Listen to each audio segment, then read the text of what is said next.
থাকতে না বললেও থাকা লাগবে। এ হচ্ছে কুরবানি, নিজের শখের জিনিসটা গাবতলী হাটে এসে বিক্রি করে দিয়ে গেল।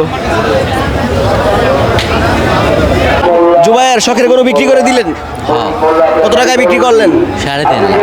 সাড়ে 3 লাখ 3 লাখ। দামটা ছিলেন কত? চাইছিলাম 8 লাখ।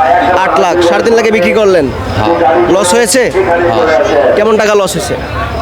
মেলা 1 লাখ খানেক টাকা লস। 1 লাখ টাকা লস। কি নাম গরুর? কালো মানে কালো মানিক। গরু নাকি আপনিই পালতেন?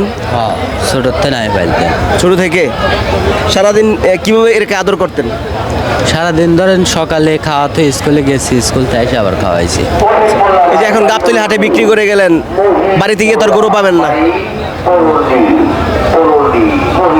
টাকার কাছে কি ভালোবাসা বিক্রি হয়ে গেল? আচ্ছা, দর্শক দেখতে পাচ্ছেন কিন্তু কান্না করে দিচ্ছে একদম। শেষবারের মতো একটু আদর করে দেন, একটু বিদায় নিয়ে নেন আপনার শখের গরু থেকে। ও কিন্তু একদম অসুস্থ হয়ে গেছে, কথা বলতে পারছে না। থাকতে না বললেও থাকা লাগবে। এ হচ্ছে কুরবানি, নিজের শখের জিনিসটা গাবতলী হাটে এসে বিক্রি করে দিয়ে গেল।